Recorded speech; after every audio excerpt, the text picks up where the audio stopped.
Hey guys, I wanted to do a short little video on helping people with that have these kind of stoppers. You'll see these with a lot of the Price Fister, a lot of the Kohler. Basically, they do away with the pole. But what happens is when you first install them, they work beautiful. And then after about 6 months, people will either take them out altogether and put them somewhere and put like a little screen that you buy at Home Depot and you push in on the screen and it shapes to your bowl. They got them for kitchen, they got them for bathtubs, they got them for bath sinks. And I always ask them, how come you got that out? And I know the answer. And it's because, well, it don't work right. And you push it down, it won't pop up. Two things you got to know about these, even when they're brand new. If you ever install one that's brand new and you got it installed and it's like this and it won't come back up, it won't lock. See how it won't lock? That's because you got it too deep. You just keep going, and if you get it, now see how that's sticking? That's the issue we're going to address in a minute.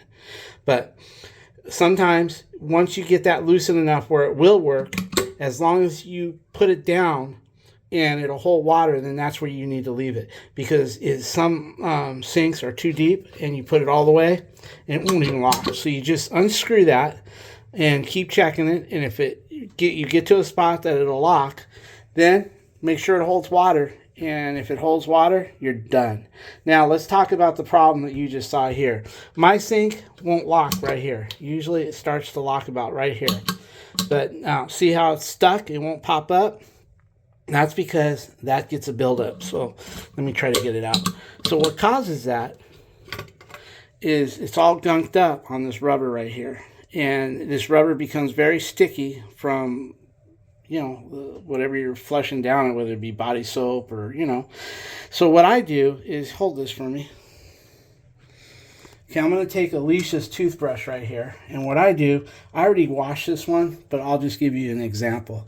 I take some warm water, and then, by the way, this ain't Alicia's toothbrush. No, mine is over there. And I just put a little soap on it, a couple dots here and there. And I already cleaned this one. I said, I better make a video of it. And maybe it'll help some people. And then I get in there, and I scrub the hell out of it. I take my time, and I go all the way around. I do here. I do in there. And then on this rubber, there's a little rubber ring that will come on and off. Just leave it. And then what happens is you clean that thing spotless, go on this side of it right here, and just go all the way around, and then do here. I did it, like I said, just a few minutes ago. I'm just kind of showing you the basics. Then what will happen is, once you got it all done, you go over it with your brush to get the soap out. It's sparkling clean. Now what happens is it'll still do the same problem. Because now that this rubber went from sticky to clean, it's still sticky in a sense. And if you look at the ones, now watch. I'm going to get it here. Now it won't stick, see? So I got to find my spot. My spot's about right there. But yet, watch. Eventually it'll get stuck like it did a few minutes ago. Because it's wet right now. It's wet. And you saw before it wasn't sticking. I mean, it was sticking.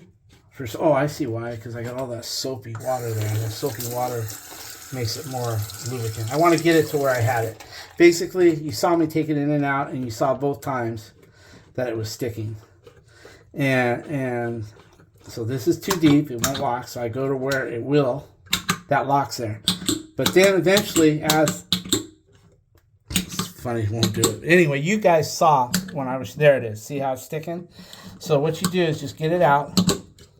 And the way to stop that, if you look at the factory, when you install this, you'll see they have a nice little lubricant around that.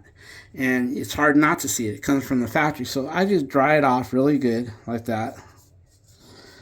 And then I take a little plumber's grease. I keep my little bottle down here, right there. And I just put a little on my finger.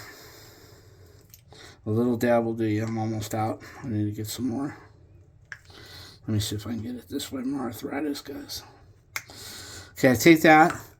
And then I just smear it around. And I do the top side first. Just go around it like that.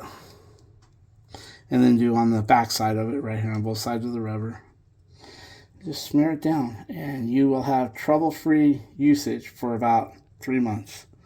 3 months, you'll do it again. Now watch, I'm going to put it in.